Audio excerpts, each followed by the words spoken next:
Welcome to my channel, The World of Science Fiction. Don't forget to like and subscribe to the channel. The salt flats of Vastan 3 stretched into a blinding nothing, white, cracked, endless. Reed Calver had crossed them 17 times in 4 years, hauling cargo for the Meridian convoys, and he'd learned to read the signs. The air tasted metallic. The horizon shimmered wrong. Pressure built behind his eyes like a fist closing.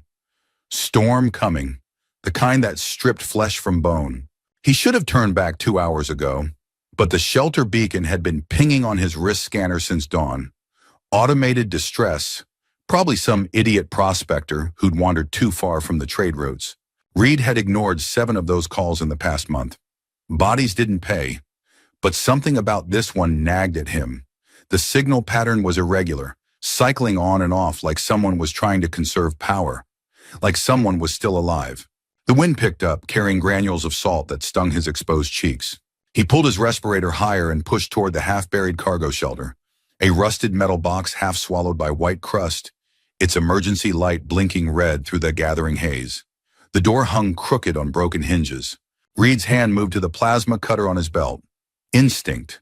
In the flats, shelters attracted more than refugees, scavengers, cannibals, worse things. He stepped inside. The interior was cold as vacuum. Emergency lighting cast everything in sickly blue. Scattered supplies, medical packs torn open, empty water tubes, blood on the floor. Fresh blood. Reed's eyes adjusted.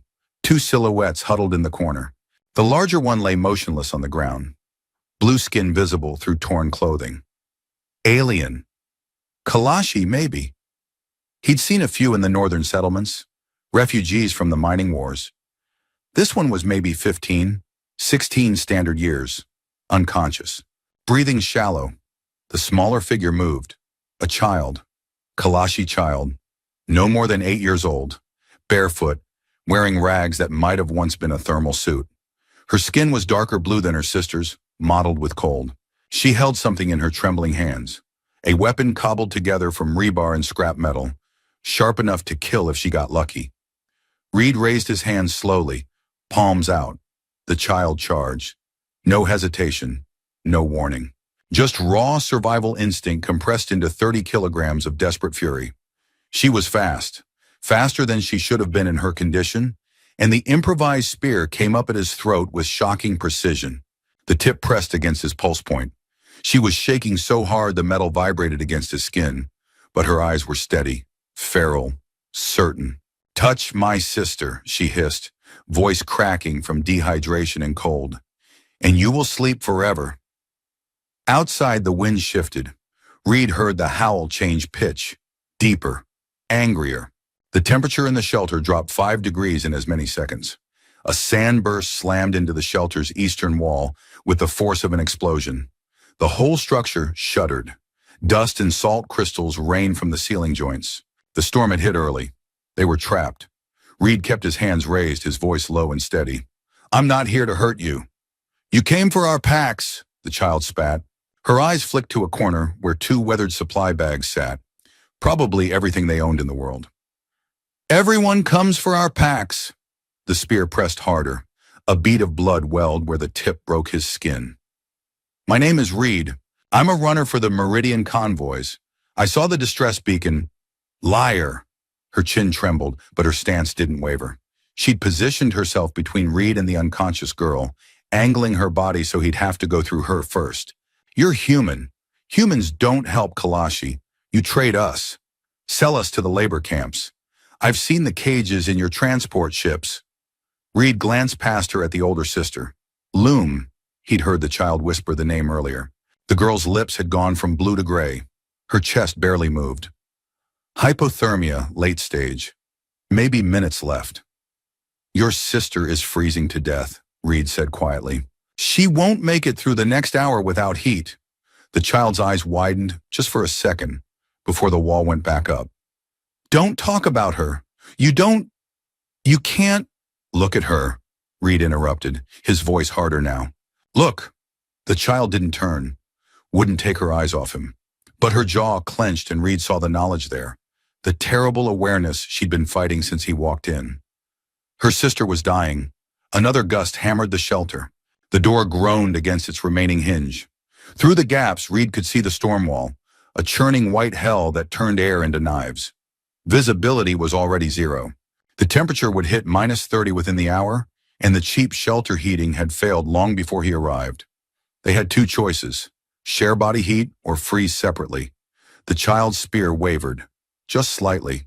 Her small hands were so cold she could barely grip the weapon. Reed moved slowly, deliberately.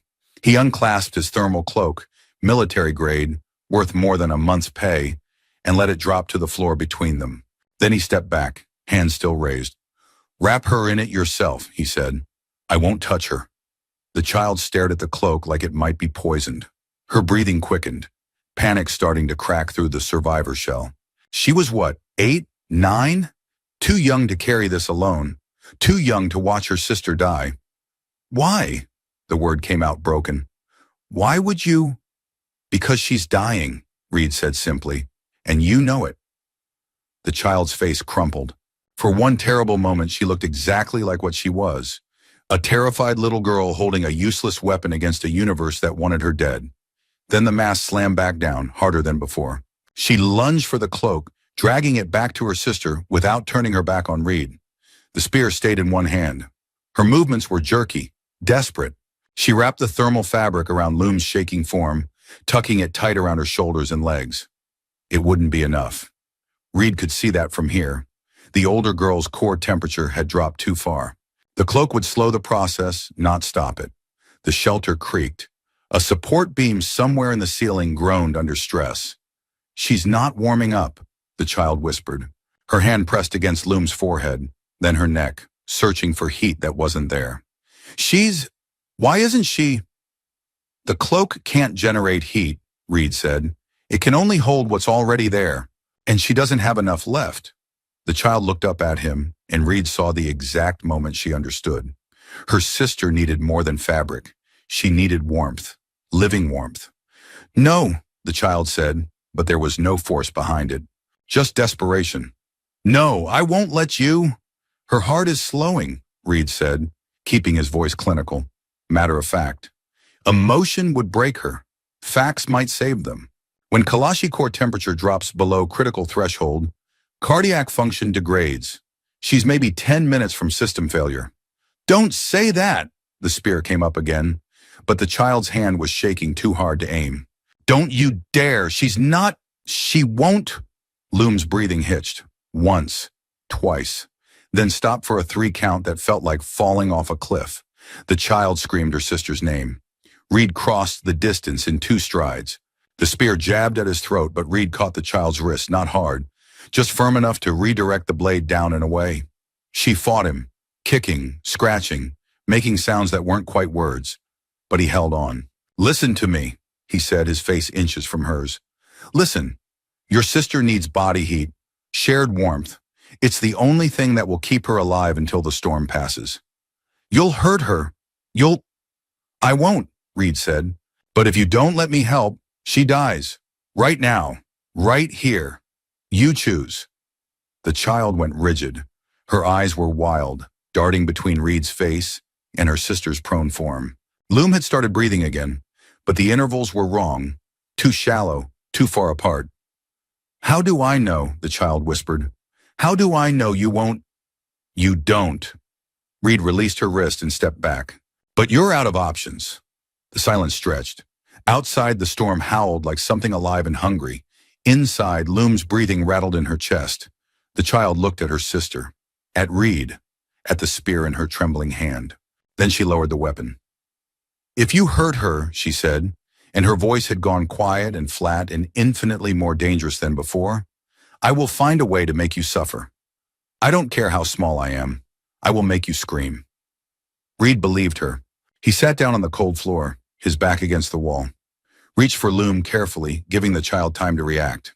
When no spear came, he pulled the older girl against his chest, positioning her so his body heat would transfer most efficiently, core to core, the way survival training had drilled into him years ago.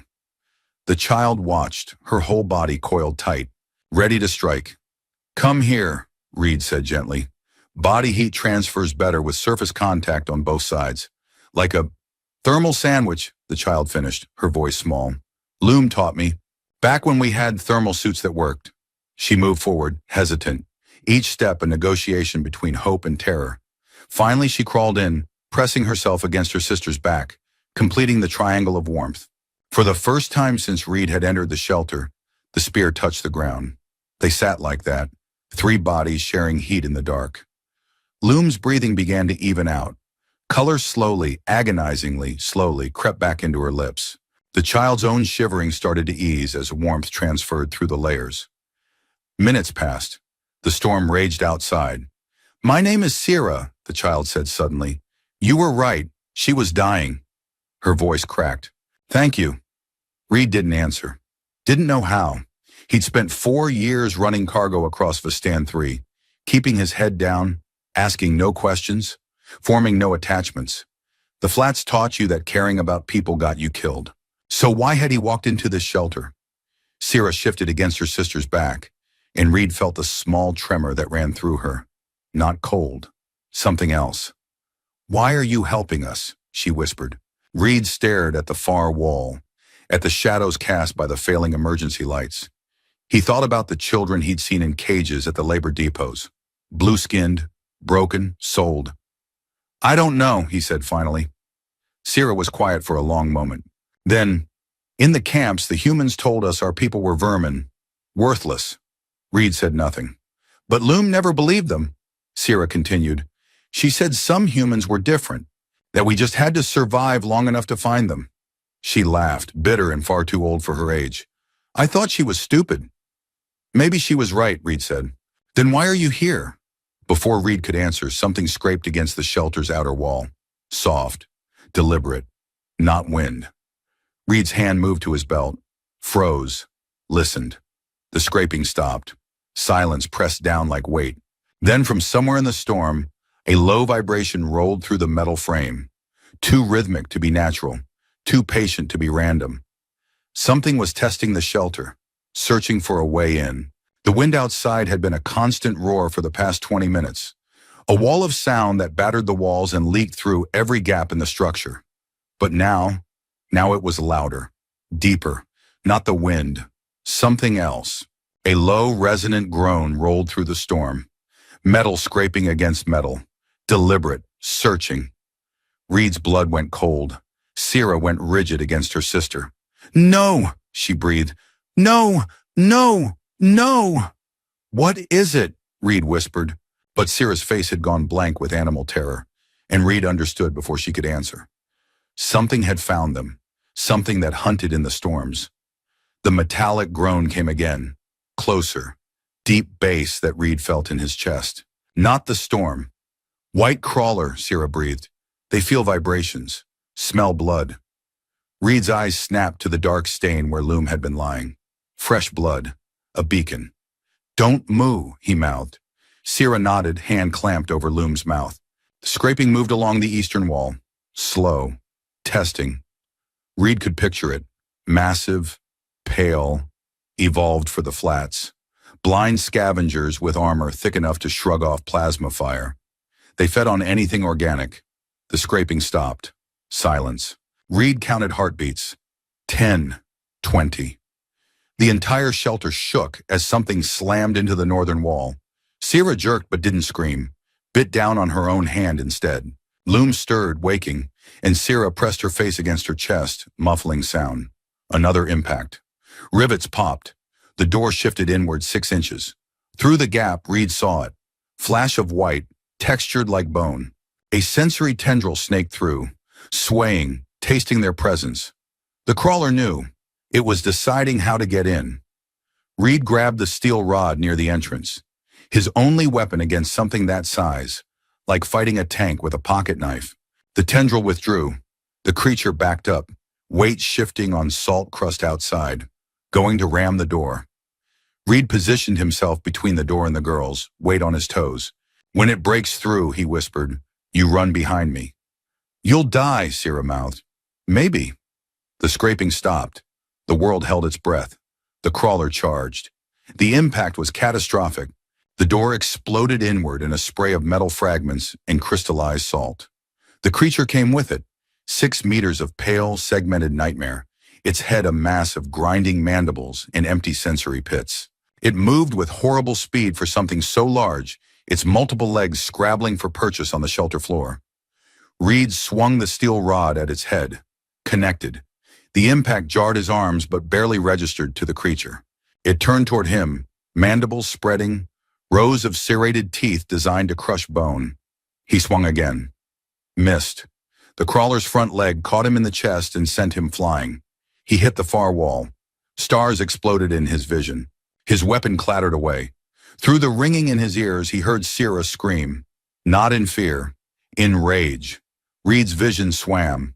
Copper in his mouth, something in his chest. Rib cracked. He tried to push up.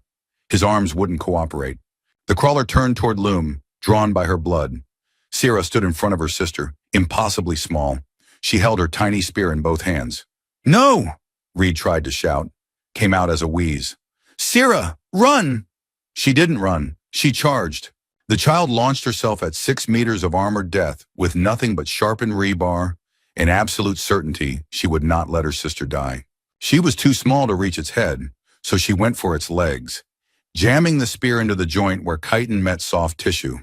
The crawler shrieked like tearing metal and reared back. One leg caught Sierra and sent her tumbling, but she'd already scrambled up, moving again, drawing the creature away from Loom. Reed found his feet, vision cleared enough to see the plasma cutter on his belt. He yanked it free, thumbed the ignition, thin blue beam whining to life. He lunged. The crawler focused on Sierra, trying to pin the small darting target. It didn't see Reed until he jammed the cutter into soft tissue behind its head. The beam burned through. The creature convulsed. One mandible caught Reed's shoulder and tore, but he held on, twisting deeper. Superheated ichor sprayed across his arms. The crawler thrashed, back toward the entrance, and the floor cracked. Not just cracked, collapsed. Reed saw the fissure open like a mouth, gap in the salt crust beneath the shelter. The storm had been eroding the foundation. The crawler's weight was the final stress. The creature plunged through with a final shriek. Its legs scrabbled, tearing chunks of metal. The shelter's frame tilted. Reed grabbed Sierra's arm as she started to slide. She grabbed Loom with her other hand. For a terrible moment, all three hung there, the abyss yawning beneath, cold white nothing waiting. Reed's boots found a support beam. He hauled back with everything he had. They collapsed in a heap against the far wall as the shelter groaned and settled at a 30-degree angle. Silence, except for wind and ragged breathing. Sierra shook violently, adrenaline crash, survival shock. She'd charged a creature 10 times her size. She was 8 years old. Her tiny spear lay between them, one end dark with the crawler's blood. She picked it up, turned it over, then slowly pressed the blunt end against Reed's chest. Not in threat, in something else. In our clans, Sierra whispered, voice hoarse, a spear marks who we trust with our life. Behind her, Loom stirred, eyes fluttered open, clouded but conscious. She saw Sierra, saw Reed. Her lips shaped both their names. Then she saw the fissure. The floor, Loom rasped. It's the shelters. Reed heard it before she finished. Groan from below, salt crust fracturing, breaking away in sheets. The storm had been eating the ground, and the crawler's thrashing had accelerated collapse. The shelter was sinking into the white. We have to move, Reed said. Now! Loom couldn't walk. Reed swung her onto his back in one motion. Hold on, he told her. Don't let go. Her arms locked around his neck. She weighed almost nothing. Sierra grabbed their supply packs, slinging one over each shoulder. Nearly as large as she was, but she didn't hesitate. She kept her spear in one hand. The shelter listed another 5 degrees. Metal screamed. Through the broken door, Reed saw the storm, still raging, but the wall had thinned, the eye passing over. Maybe 10 minutes before the back edge hit. Stay close, Reed said. You can't see me. Grab my belt. Sierra nodded, face blank, survival mode. They stepped into the white hell. Wind hit like a physical force, shoving Reed sideways. He leaned into it, one arm wrapped around Loom's legs. Salt crystals scoured exposed skin. Each breath burned. Sierra pressed against his left side, small hand gripping his belt. She held the spear like a talisman. Reed's compass gave false readings, magnetic interference. He switched to dead reckoning, following the land slope uphill where the crust was older, stable. Behind them, the shelter groaned once and collapsed into the fissure, the sound swallowed by wind. They walked, minutes, hours. Reed lost track. His shoulder where the crawler had torn him felt like liquid fire. Loom's weight pressed on damaged ribs. Each step was negotiation between forward momentum and collapse. Sierra never faltered, never complained, just kept her death grip on his belt and matched his pace. The storm cleared, slowly then faster. Wind dropped, visibility expanded. Salt flats spread before them, endless and white and empty. Reed's scanner started working. 3 kilometers from the nearest ridge. 3 kilometers where the next storm could catch them. But the ridge meant shelter, real shelter, natural caves in rock formations. Safety. Keep moving, he told Sierra. We're close. You said that an hour ago, she said. No accusation, just observation. This time I mean it. They crested a low rise and there it was, ridge line cutting across white expanse like a scar. Dark stone. Safety. Reed's legs chose that moment to give out. He went down hard, managing to twist so Loom wouldn't hit ground. She rolled off his back with a small cry, and Sierra was there immediately, checking her sister. I'm fine, Reed said, pushing to his knees. Just need... You're bleeding, Sierra interrupted. She pointed at his shoulder, where the crawler's mandible had torn through. His entire left side was dark with blood. It's not that bad. Liar. But Sierra was already digging through the supply pack, pulling out a medical kit. Her hands moved with practiced efficiency. She sprayed coagulant on the wound, packed it with synthetic bandage, wrapped it tight. The pain clarified Reed's thoughts. We need the ridge before dark, he said. Temperature drops fast. Then get up. Sierra stood, offering her small hand. We're not dying today. Reed took her hand, let her pull him to his feet. The gesture was absurd. She couldn't possibly support his weight, but he rose anyway. They reached the ridge as sun touched the horizon, painting white flats in shades of pink and gold and blood. Reed found a cave, narrow entrance, deep interior, dry. He collapsed against the back wall. Loom lay beside him, breathing steady, color almost normal. Sierra arranged supplies, rationed water, checked the perimeter like a soldier. When she finished, she sat cross-legged near the cave mouth, spear across her knees, watching. Sleep, Reed told her. I'll keep watch. You can barely sit up. Then we'll both watch. Sierra turned to look at him. In fading light, her eyes were ancient. You really don't know, do you? Know what? Why you helped us. She tilted her head. You keep saying you don't know, but I think you're lying. Reed said nothing. Sierra stood, walked over to him, barely reached his chest even when he was sitting. She placed the butt of her spear on the ground beside his hand, a gesture Reed didn't understand, but felt in his bones.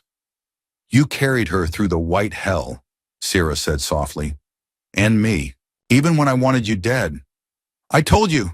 No, she shook her head. You did it because no one ever carried you.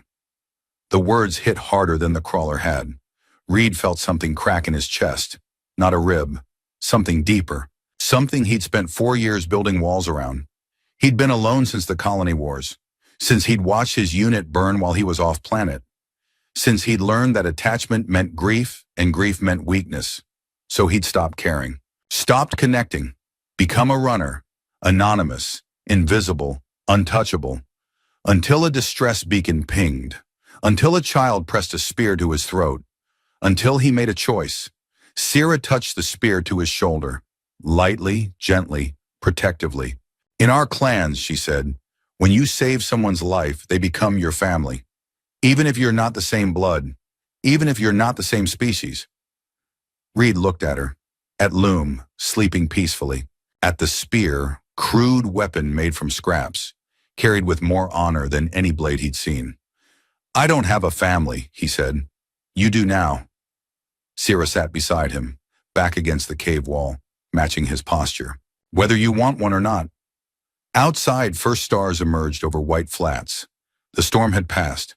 Temperature would drop soon, but they had shelter, water, each other. Reed closed his eyes. For the first time in 4 years, he wasn't alone. Dawn came soft and cold. Reed woke to find Loom sitting up, color fully restored, drinking water. Sierra was already awake, probably hadn't slept, maintaining her vigil at the cave entrance. "Morning," Loom said, voice rough but strong. She studied Reed with calm, intelligent eyes. "Sierra told me what you did. Thank you." Reed shrugged. "Wasn't—" "Don't," Loom interrupted gently. "Don't minimize it.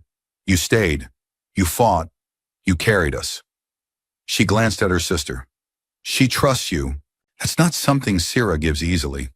"She's brave," Reed said. "She's terrified." Loom smiled sadly. "But she's brave anyway. That's the only kind that matters." They shared the last of their food, protein bars that tasted like cardboard. Reed checked his scanner. Nearest convoy waypoint was 40 kilometers northeast, a day's walk on the flats. "I can get you to the waypoint," he said. "There's a refugee processing center there." "No." Sierra's voice was flat. "Absolute. No camps, no processing, no cages." "It's not like that," Reed said, but he heard the lie. Loom put a hand on her sister's shoulder. "We've been in the camps," she said quietly. "The humans call them refugee centers, but we've seen the cargo holds. The auction lists." Reed knew. Everyone knew. The labor shortage on outer colonies was filled by bodies from somewhere. Economics. Nobody asked too many questions. "Then where will you go?" he asked. Sierra and Loom exchanged a look.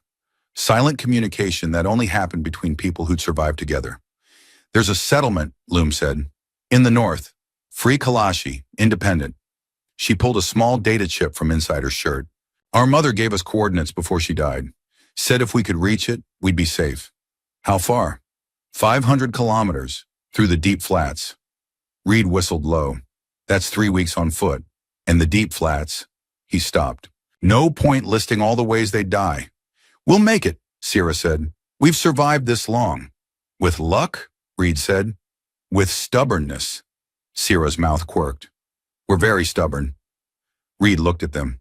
Two orphans with a data chip and a dream, heading into the deadliest terrain on Vastin 3. They'd last maybe a week. He thought about the convoy masters waiting for his next run, the credits accumulating, the simple, anonymous life he'd built. He thought about 4 years of running. "I know a route," he heard himself say.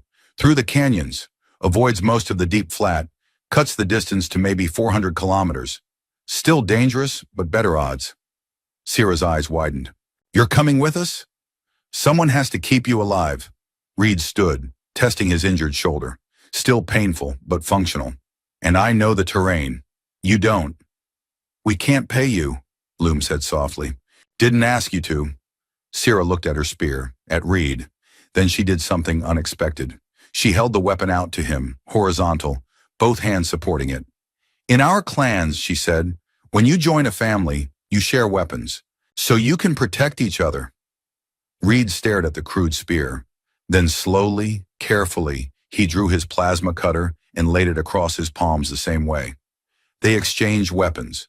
The spear was lighter than he expected, unbalanced, fragile.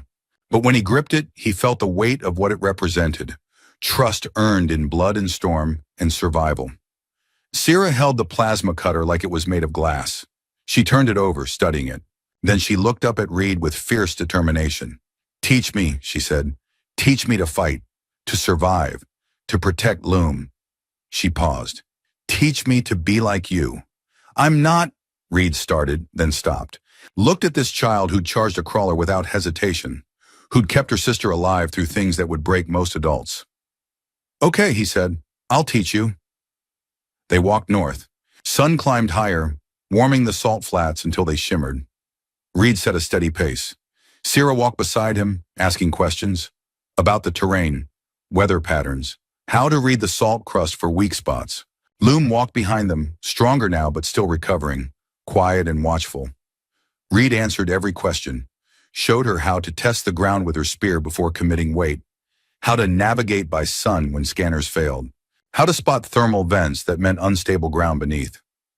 "Why do you know all this?" Sierra asked. "Were you born here?" "No, I came here after—" Reed caught himself. After the war, needed somewhere far from everything. You wanted to disappear, Loom said from behind them. Not a question. Yes. Did it work? Reed looked at Sierra, at the spear she'd given him now strapped across his back, at Loom, alive because he'd chosen to answer a distress beacon. No, he said. I don't think it did. They walked in comfortable silence, the kind that forms between people who've survived something together, who've made choices that mattered. Hours passed.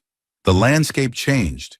Pure white salt giving way to minerals, traces of rust red and deep blue streaking through the crust. Canyon country. Dangerous terrain, but faster. Reed checked his scanner. 40 kilometers behind them. 460 to go. A long journey. But for the first time in 4 years, Reed wasn't walking alone. The sun began its descent, painting long shadows. Reed called a halt near rock formations, ancient stone worn smooth, offering windbreak and concealment. Sierra dropped her packs and immediately began checking the perimeter, plasma cutter ready. Reed watched her move, already more confident, already internalizing the lessons. Loom settled against a rock, breathing slightly labored, still weak, but her eyes tracked everything. We'll camp here tonight, Reed said. Move at first light. What about the temperature drop? Sierra asked, circling back. It'll get cold again. Not as cold as the deep flats, and we have thermal blankets.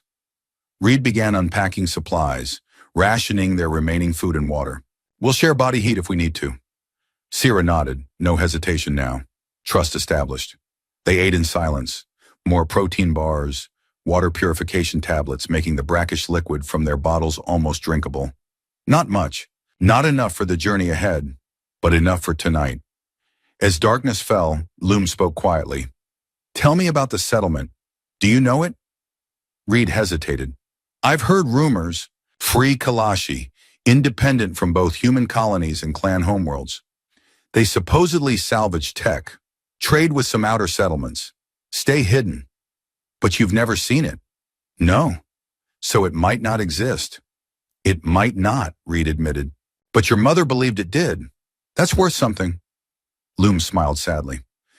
Our mother believed many things, that the wars would end, that humans and Kalashi could find peace, that we'd see her again. She touched the data chip at her throat. She was wrong about most of it. But maybe not this, Sierra said fiercely. Maybe this time. A sound cut through the night. Not wind, not animal. Mechanical. Reed's hand went to his belt, found empty space where the plasma cutter should be. Right. Sierra had it. He grabbed the spear instead, rising slowly. The sound came again. Engines, multiple. Coming from the south, from where they'd come. Lights out, Reed hissed. Stay low. Sierra killed their small heating element. Darkness swallowed them. They pressed against rocks, barely breathing, watching the southern horizon. 3 points of light appeared, moving fast. Ground vehicles, 6-wheeled transports, military grade. Floodlights swept the flats in wide arcs, searching. Raiders, Sierra whispered. Worse. Reed's jaw clenched. Labor acquisition vehicles. Corporate security. Loom's hand went to her mouth. They're hunting refugees. The vehicles spread out in a search pattern, methodical and efficient. Reed calculated distances, trajectories. The rocks provided concealment but not cover. If those floodlights swept over their position, they'd be exposed, and the vehicles could move far faster than they could run. We need to move, Reed said. Now, north toward the canyon rim. They'll see us, Sierra protested. Maybe, but staying here guarantees they find us. Reed was already grabbing packs, distributing weight. Loom, can you run? I'll manage. That's not what I asked. Loom met his eyes. I'll do what I have to. They moved out, keeping low, using scattered rock formations for cover. The floodlights continued their sweep behind them, methodical and relentless. Reed set a brutal pace, fast enough to create distance, controlled enough to minimize noise. Canyon rim was maybe 2 kilometers ahead. If they could reach it, descend into the canyon system, the vehicles couldn't follow. Too narrow, too steep. If they pursued at all, 50 meters, 100, 200. A floodlight swept left, passed over their position, and stopped, reversed, locked on. Run! Reed shouted. They ran. Behind them, engines roared to life. Vehicles turned, accelerating. Floodlights blazed, turning night into day. Reed heard voices over loudspeakers. Human voices, cold and professional. Targets acquired. 3 individuals, likely Kalashi refugees and 1 human accomplice. Initiating standard acquisition protocol. Accomplice. The word burned, but Reed had no time to process it. He grabbed Sierra's hand, pulling her faster. Loom kept pace, breath ragged but stride steady. Canyon rim rushed toward them. Reed could see it now. Dark line cutting across pale flats. Shadow and depth and safety if they could just... The first vehicle cut them off. It came from the west, faster than Reed had calculated, skidding to a halt 30 meters ahead. Doors opened. 4 figures emerged, armored, armed, wearing corporate security insignia. Behind them, the other 2 vehicles closed in, surrounded. Reed pushed Sierra and Loom behind him, raising the spear. Beside him, Sierra activated the plasma cutter. Blue beam hummed to life, casting harsh shadows. Weapon down, the lead security officer called. You're harboring contraband refugees. Surrender them now and we'll process you as a witness rather than an accomplice. They're children, Reed said. They're property of the Colonial Labor Board until their debt status is resolved. The officer's voice was flat, bureaucratic. Just another job. Last chance. Weapon down. Reed looked at Sierra, at Loom, at the spear in his hands, crude thing made from scraps, carried by a child who trusted him with her life. He tightened his grip. No, he said. The officer sighed. Subdue and retrieve. Non-lethal force authorized. The security team advanced. Shock batons, net launchers, tools for capturing without killing. Dead refugees had no value. Reed charged the nearest one. The spear wasn't designed for combat. Too light, too flexible. But desperation made up for poor craftsmanship. Reed drove the point toward the officer's armored chest, knowing it wouldn't penetrate, just needing space, disruption, chaos. The officer blocked with his baton. Reed twisted, used the spear shaft to hook behind the officer's knee, yanked hard. The officer went down. Plasma fire blazed beside Reed. Sierra had engaged another officer, blue beam scoring black marks across his armor. Not enough to penetrate, but enough to make him retreat. Loom, run, Sierra screamed. Get to the canyon. But Loom didn't run. She grabbed loose rocks, hurling them with surprising accuracy. One caught an officer in the exposed throat. He staggered, gasping. 3 against 6. No chance. But Reed hadn't survived 4 years in the flats by accepting odds. He rolled under a net launcher's trajectory, came up inside another officer's guard, drove his elbow into the gap between helmet and chest plate. The officer stumbled. Reed grabbed his shock baton as it fell, spun, and slammed it into the next attacker's knee joint. Beside him, Sierra fought like something feral, all teeth and claws and blue plasma fire. Too small, too weak. But she moved like water, never where they expected. For 30 seconds they held. Then the lead officer drew a different weapon. Not a baton, not a net launcher. A pulse rifle. Enough, he said coldly. Next person who moves gets a neural shock that'll leave them twitching for a week, and we'll still take the refugees. Reed froze. Sierra stopped mid-swing. Loom let the rock in her hand drop. The officer's rifle swept across them. Kneel. Hands behind your heads, now. Reed calculated one last desperate move. Charge the rifle. Give the girls time to run. Then Loom spoke. Wait. Her voice was calm, almost serene. She stepped forward, hands raised peacefully. Take me, she said. I'm the one with registered labor debt. She's a minor, legally exempt from forced placement, and he's just a runner who made a mistake. She looked at Reed, at Sierra. Let them go. I'll come willingly. Loom, no. Sierra's voice broke. It's better this way. Loom smiled sadly at her sister. You know it is. You're too young. They can't legally process you. But me? She turned back to the officer. I'll cooperate. No resistance. Just let them walk away. The officer considered. Economics. One cooperative refugee versus a prolonged struggle that might damage merchandise. Acceptable, he said. Restrain her. The others have 60 seconds to leave before we change our minds. 2 officers moved forward with mag restraints. Loom extended her wrist calmly. Sierra made a sound Reed had never heard from her. Part scream, part sob, entirely broken. She lunged toward her sister, but Reed caught her, held her back even as she fought him with everything she had. No, no, you can't. Loom!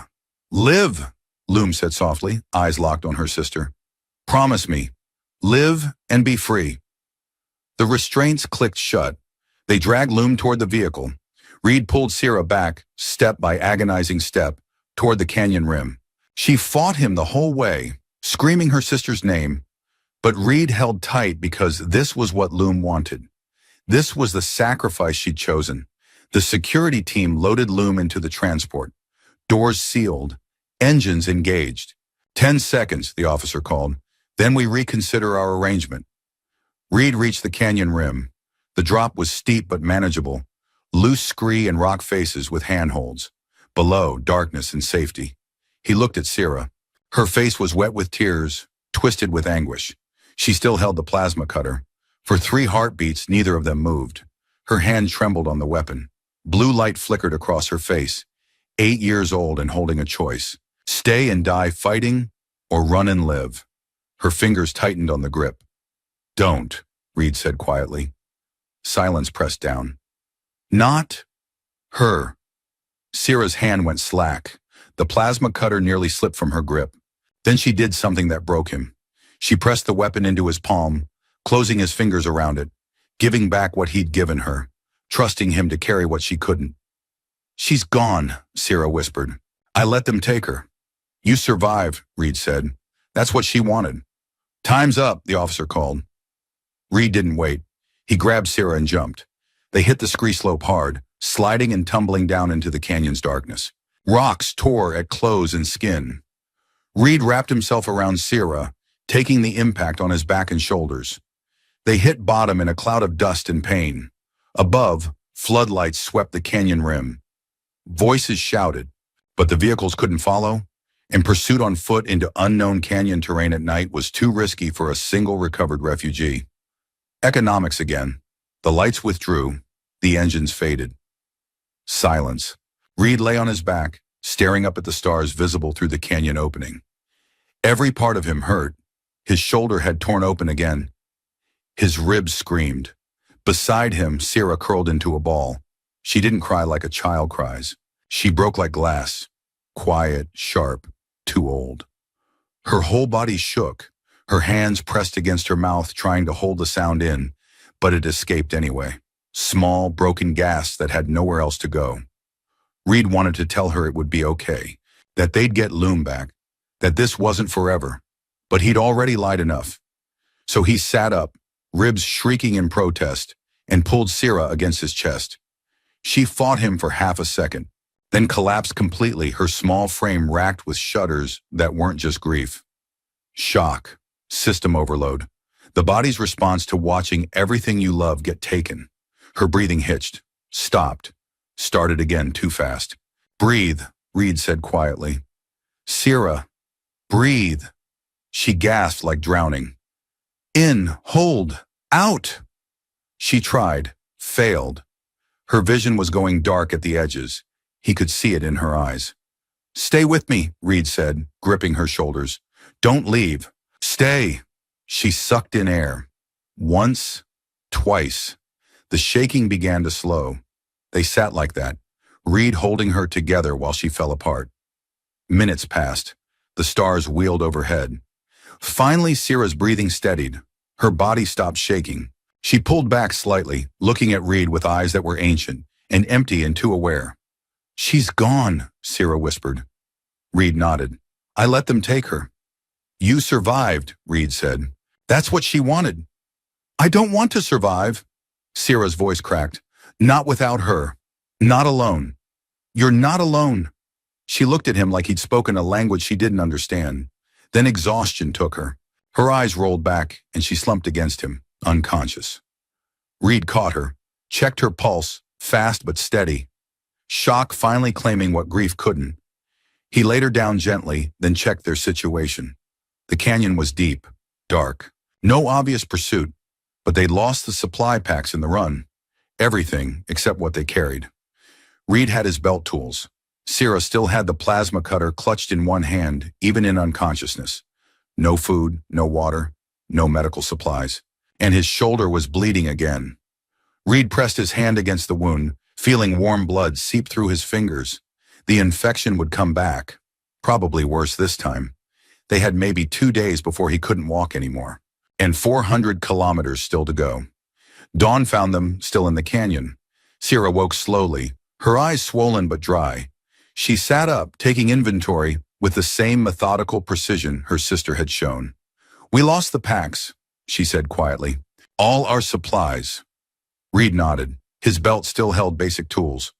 Sierra still had the plasma cutter, but food, water, medical supplies, thermal gear, all abandoned on the flats above. "How far to the settlement?" Sierra asked. 420 kilometers. She absorbed this. "How long without supplies?" Reed didn't answer immediately. Without water, maybe 3 days in canyon heat. Without food, maybe a week. Assuming no predators, no injuries, no complications. "Long enough," he lied. Sierra looked at him. Her ancient eyes saw through him. "You're a terrible liar," she said. No accusation, just observation. "We're going to die out here. Maybe, but we're going to try anyway." "Yes," Sierra nodded, stood, tested her legs, checked the plasma cutter's charge. 40% remaining. Enough for maybe one more fight. "I need you to teach me something," she said. "What?" "How to survive alone." She met his eyes. "Because if you die out here, I need to finish this. For Loom." So her sacrifice meant something. Reed's chest tightened. 8 years old and planning for his death with the same calm her sister had shown. "You won't be alone," he said. "You can't promise that." "I can try." "Trying isn't enough." Sierra's voice cracked, then steadied. "Please, teach me, like I'm already alone." Reed looked at this child who'd charged a crawler, who'd fought 6 armored officers, who'd watched her sister taken and was still standing. "Okay," he said, "I'll teach you." They walked. Reed talked as they moved, sharing everything about canyon survival. How to find water in dry creek beds, which plants were edible, which would kill, how to navigate by stars and shadows, how to fight when fighting was the only option left. Sierra absorbed it all, asking questions, testing concepts, challenging assumptions. By midday, they found a seep spring, brackish water filtering through canyon rock. They drank greedily, filled Sierra's small canteen. Reed's shoulder had stopped bleeding, but every movement sent fire through his chest. Cracked ribs, maybe broken. "You're hurt," Sierra observed. "I'll manage." "That's what Loom said." She paused. Right before they took her, Reed had no answer. They walked in silence. Canyon walls rose higher, narrowing. Cooler here, but more dangerous. Flash floods could sweep through without warning. Sierra walked ahead now, using the spear to test ground, to probe shadows. Moving like Reed had taught her, something scraped against stone above them. Reed froze, raised his hand. Sierra stopped immediately. The sound came again. Not wind, not falling rock. Deliberate. "Move," Reed whispered. "Fast! Don't run!" They quickened their pace. The scraping followed, keeping pace along the canyon rim. Reed caught glimpses, something pale, something large. Another crawler, or worse. The canyon forked ahead. Reed chose left, narrower, but with overhangs that would provide cover. They slipped into the deeper shadows. The scraping stopped.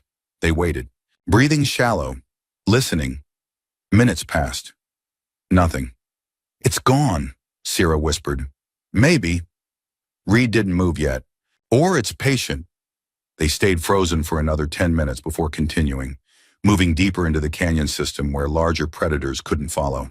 "I miss her," Sierra said suddenly. "Every second. It's like part of me is gone." "I know. Do you?" She glanced back. "Have you lost someone?"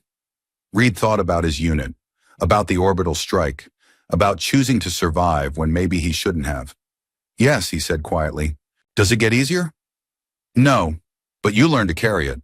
They walked until darkness made travel impossible, then sheltered in a shallow cave. No fire.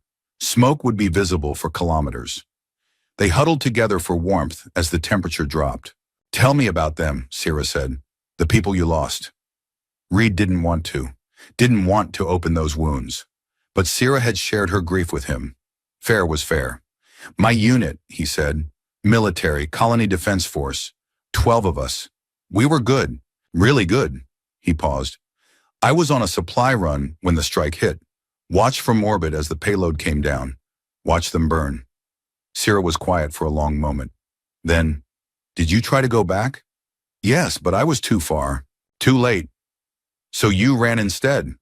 I survived. Is that the same thing? Reed looked at her. No, he admitted. It's not. But you stopped running, Sierra said. When you answered our distress beacon. When you stayed even though it didn't make sense. When you chose us over being safe. She shifted closer. You stopped running and you saved us. That has to count for something. I couldn't save Loom. But you're saving me. Right now, teaching me. Walking with me, not leaving even though I'm slowing you down. You're not. Yes, I am. Sierra smiled sadly. I'm 8 years old and I'm dying of grief and I can barely keep up and you know all of this. But you're still here. She was right. Reed could have left her after Loom was taken. Could have walked away, disappeared back into the anonymous runner life. But he'd stayed because some part of him, the part that had answered the distress beacon, that had fought the crawler, that had walked through the white hell, refused to run anymore. Yeah, he said softly. I'm still here. Sierra pressed against his side, sharing warmth. Good, she whispered, because I'm not ready to survive alone yet. They slept. 5 days passed, then 6. They found water twice more, enough to keep going, not enough to thrive. Reed shared his belt rations with Sierra, telling her he'd already eaten. She probably knew he was lying, but accepted the food anyway because refusing meant dying faster. The plasma cutter charge dropped to 20%, 15, 10. Reed's ribs weren't healing. His shoulder had infected despite Sierra's field medicine. Fever came and went in waves, but they kept walking. The canyon system finally opened into something wider, a river valley, ancient and dry, that cut north toward mountains. According to Reed's scanner, they'd covered maybe 200 kilometers, half the distance, an impossible amount still ahead. How much further, Sierra asked. 220 kilometers. She nodded, didn't complain, just kept walking. That night, as they sheltered under an overhang, Reed's fever spiked. He tried to hide it, but Sierra noticed immediately. She'd gotten too good at reading him. You're burning up, she said, pressing her small hand against his forehead. The infection is spreading. I'll be fine. Stop lying. Her voice cracked. Please, stop pretending you're fine when you're dying. Reed looked at her, at this fierce, brilliant, broken child who'd lost everything and was still standing. Okay, he said. I'm not fine. The infection is bad.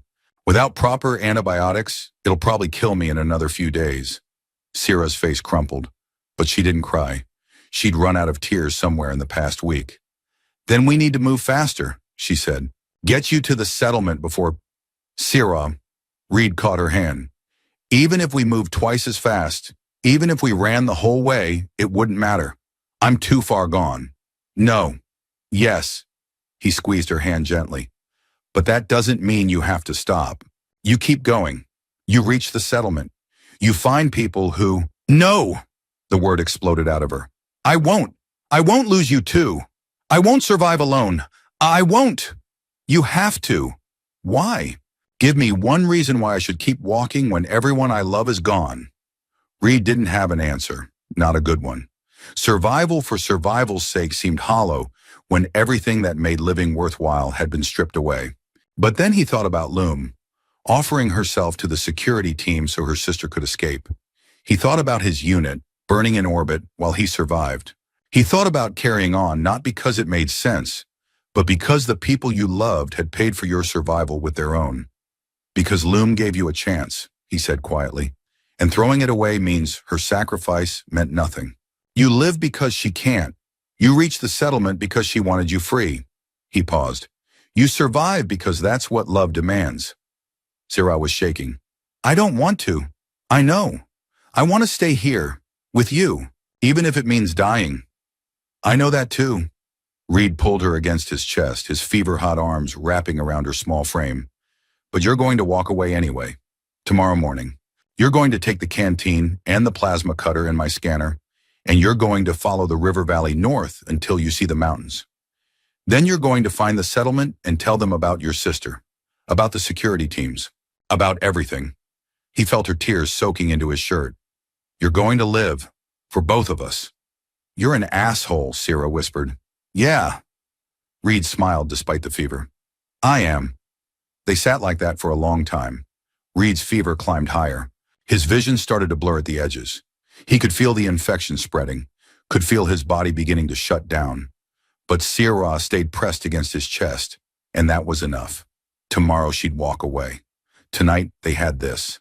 Reed didn't remember falling asleep, but he woke to dawn, light, and terrible cold, and Sierra's small hands shaking his shoulder. Reed! Reed, wake up! He opened his eyes, blinked. The world swam into focus slowly. Sierra knelt beside him, but she wasn't alone. 5 figures stood behind her. Kalashi adults, armed and armored in salvaged military gear. One of them stepped forward, an older woman with scars crossing her blue face like a map of survival. You're the human, she said. Not a question. Reed tried to sit up, failed. His body wasn't cooperating anymore. How? He managed. The child walked through the night, the woman said. Found our scout patrol at dawn. Said there was a human dying in the valley who'd saved her life, who'd taught her to survive, who'd lost his sister trying to get her to freedom. Not my sister, Reed said. Theirs. She claims you as family. That makes you ours. The woman gestured to her companions. We're taking you both to the settlement. Our medics can treat the infection if we move fast. Reed looked at Sierra. She was crying again, but these were different tears. Relief. Hope. You left me, he said weakly. I walked away, Sierra corrected. Like you told me. But I didn't stop. I walked until I found help. And then I brought them back. She grabbed his hand. You told me to survive. You didn't say I had to do it alone. The Kalashi soldiers lifted Reed onto a stretcher. Everything hurt. Everything was fever and pain and exhaustion. But Sierra walked beside the stretcher, her tiny hand never leaving his. They moved through the valley faster than Reed had thought possible. The settlement appeared over the next ridge. Not the scattered camps he'd expected, but a real community. Buildings carved into canyon walls, solar collectors, hydroponic gardens, a functioning settlement that thrived in the wasteland. The medics met them at the entrance. Reed caught fragments. Infection, critical condition, emergency surgery. They took him to a medical bay that was surprisingly well equipped. The last thing he saw before the anesthetic hit was Sierra's face. Fierce and determined and alive. You don't get to die, she said. Not after everything. Not yet. Then darkness took him. Reed woke to dawn, light, and terrible cold, and Sierra's small hand shaking his shoulder. Reed, wake up! He opened his eyes, blinked. The world swam into focus slowly. Sierra knelt beside him, but she wasn't alone. 5 figures stood behind her. Kalashi, adults, armed and armored in salvaged military gear. One of them stepped forward, an older woman with scars crossing her blue face. You're the human, she said. Reed tried to sit up, failed. His body wasn't cooperating anymore. How? He managed. The child walked through the night, the woman said. Found our scout patrol at dawn. Said there was a human dying in the valley who'd saved her life, who taught her to survive. She paused. Who'd lost her sister trying to get her to freedom. Not my sister, Reed said. Theirs. She claims you as family. That makes you ours. The woman gestured to her companions. We're taking you both to the settlement. Our medics can treat the infection if we move fast. Reed looked at Sierra. She was crying, but these were different tears. Relief. Hope. He tried to speak. Couldn't find words. Sierra leaned close, her small hand gripping his. You told me to survive, she whispered. You didn't say I had to do it alone. She pulled something from her pocket, the crude spear she'd made, the one she'd given him on their first night together. She'd carried it the whole journey, through the storm, through the canyon, through everything. Now she placed it carefully in his hand, closing his fingers around the worn shaft. In our clans, she said softly, a spear returned means a promise kept. The Kalashi soldiers lifted Reed onto a stretcher. Everything hurt. Everything was fever and pain and exhaustion. But Sierra walked beside the stretcher, her hand never leaving his. They moved through the valley faster than Reed had thought possible. The settlement appeared over the next ridge. Not scattered camps, but a real community. Buildings carved into canyon walls, solar collectors, hydroponic gardens, a functioning settlement that thrived in the wasteland. The medics met them at the entrance.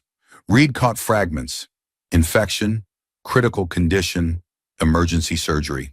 The last thing he saw before the anesthetic hit was Sierra's face, fierce and determined and alive. "You don't get to die," she said. Silence. "Not yet." Then darkness took him. "The settlement is real. There are 300 Kalashi here, all free. They trade with some human settlements, stay hidden from the corporations. They've been looking for Loom," Sierra's voice caught. "The data chip had coordinates and a contact name. Our mother was part of this place before the labor raids. She was trying to get us here before she died." "Did they find Loom?" "They're trying. They have people in the labor depots, smuggling information. It's going to take time, but..." Sierra took a shaky breath. "There's hope. Maybe." Reed reached out slowly. Sierra took his hand immediately. "You did it," he said quietly. "You got here. You found them." "We got here," Sierra corrected. "Both of us. Together. You could have left me. You could have left me first. You didn't." She squeezed his hand. "The Settlement Council wants to meet you. They say humans who help Kalashi are rare, valuable. They're offering you a place here, if you want it. Work, home, family." Reed thought about the convoy life, the anonymous running, the years of not caring. He thought about a distress beacon, a spear at his throat, a storm that had forced 3 strangers to become something more. "I want it," he said. Sierra's face broke into the first real smile he'd seen from her in days. "Good, because I already told them you were staying. Someone has to finish teaching me how to survive." "You don't need me for that," Reed said. "You already know." "Maybe." Sierra stood, gathered her spear, positioned herself at the foot of his bed like a guardian. "But I want you anyway. Not because I need you to survive, because I want you to live. With me. As family. That's different." Reed felt something in his chest. Not pain this time. Something else. Something he'd thought died with his unit 4 years ago. Purpose. Connection. Home.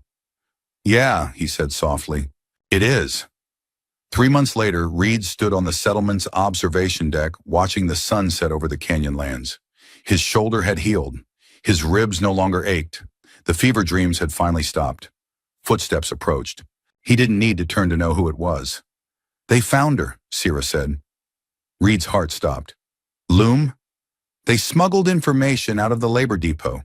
She's alive, being held at a processing facility 200 kilometers south." Sierra moved beside him. "The council is planning a rescue operation. 20 people. 2 weeks of planning. Dangerous." Silence stretched between them. "Are you going?" she asked. Reed looked at her. 8 years old and asking if he'd risk his life again. Asking without asking. "What do you want?" Sierra was quiet. Then, "I want my sister back." Pause. "But I want you to come back too." Another pause. "I don't know if I can have both." Reed turned to face her fully. She looked up at him. Fierce, brilliant, broken, whole. The child who'd charged a crawler, who'd walked through the white hell, who'd chosen to save him when she could have let him die. "You can," he said. "I'm not running anymore. I go, I get her out, I come home." He put his hand on her shoulder. "To you, to this place, I promise." Sierra's ancient eyes searched his face. Then she did something she'd never done before. She stepped forward. Her arms barely reached around his waist. Her face pressed against his chest. She held on. "Don't break your promise," she whispered. Silence. "Please." Silence. "I can't lose anyone else." Reed wrapped his arms around her small frame. "I won't," he said. "I swear it." They stood there as the sun disappeared, painting the canyons in shades of red and gold. A man who'd stopped running. A child who'd learned to survive. Both finding something neither had expected.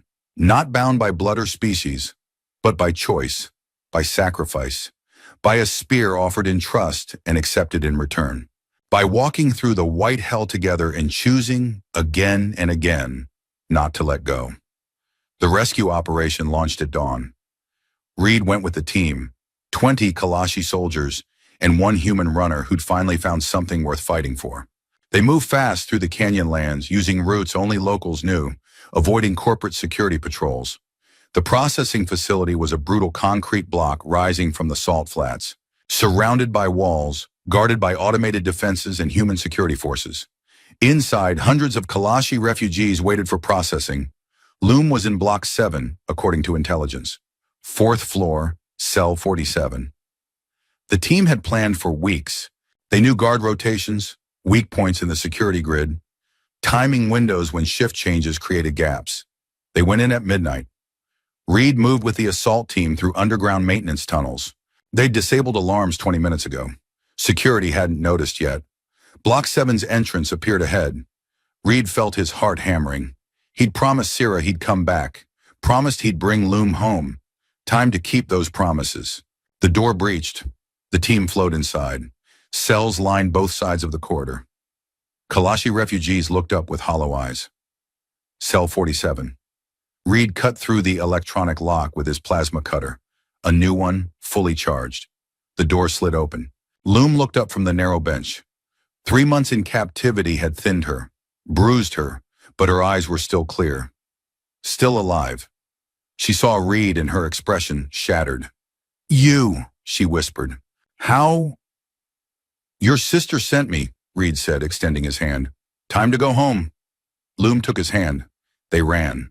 The facility's alarms finally triggered as they hit the exit tunnel. Security forces mobilized. But the rescue team had planned for this. Diversions, barriers, chaos that bought precious seconds.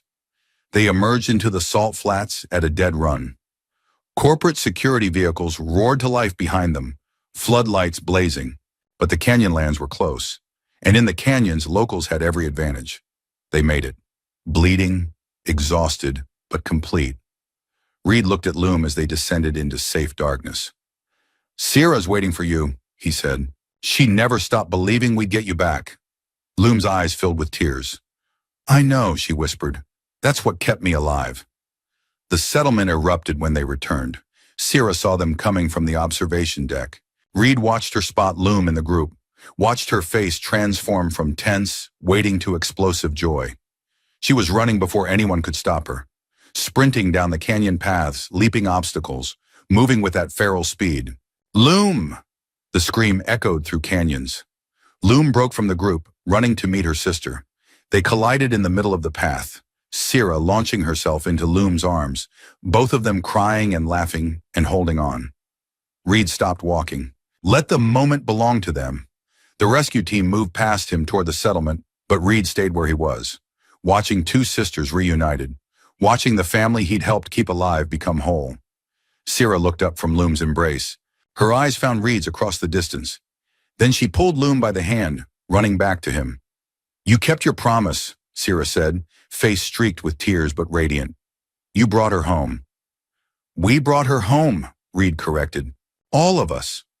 Loom stepped forward. She looked at Reed for a long moment. This human who'd answered a distress beacon, who'd fought beside them, who'd walked through hell to keep a promise. "Thank you," she said simply, "for my sister, for me." "I had good teachers," Reed said, glancing at Sierra. Sierra laughed, bright and clear and alive. She reached for her spear, the one she carried everywhere now. She held it horizontally between them. "In our clans," she said, "family shares everything. Pain, hope, weapons." She looked up at Reed. "You're our family now, not because you saved us." Pause. "Because you stayed." Pause. "Because you chose us when you didn't have to." Reed took the spear, felt its familiar weight, saw the scratches and dents from their journey, from the crawler, from security forces, from 400 kilometers of survival. "Yeah," he said quietly. "I'm here." Loom put her hand on Sierra's shoulder. Sierra leaned against Reed's side. The three of them stood there as the settlement celebrated. A man who'd stopped running, a child who'd learned to survive, and a sister who'd come home. The sun set over the canyon lands, painting everything in gold. And for the first time in 4 years, Reed Calver felt home. That night, as the celebration wound down and the settlement settled into peaceful quiet, Reed found himself on the observation deck again. Stars blazed overhead, brilliant and cold and infinite. Footsteps approached. 2 sets this time. Sierra and Loom joined him at the railing, one on each side. They stood in comfortable silence, watching the night sky. "What happens now?" Sierra asked finally. Reed thought about the question, about convoys he'd never run again, about a life of solitude he'd left behind in a shelter on the White Flats. "Now we live," he said. "We build. We protect each other." Silence. "We're family." "Family," Sierra repeated, testing the word. "Family," Loom agreed, hand finding her sister's. Sierra's spear leaned against the railing beside them, crude and unbalanced and perfect. A weapon made from scraps that had become a symbol of trust, of survival, of love earned in the white hell. She picked it up, stepped forward, pressed the blunt end into the ground beside Reed's boot. One last time, not in threat, in protection, in promise. Her tiny spear once guarded her sister. Now it guarded the man who walked through the storm for them.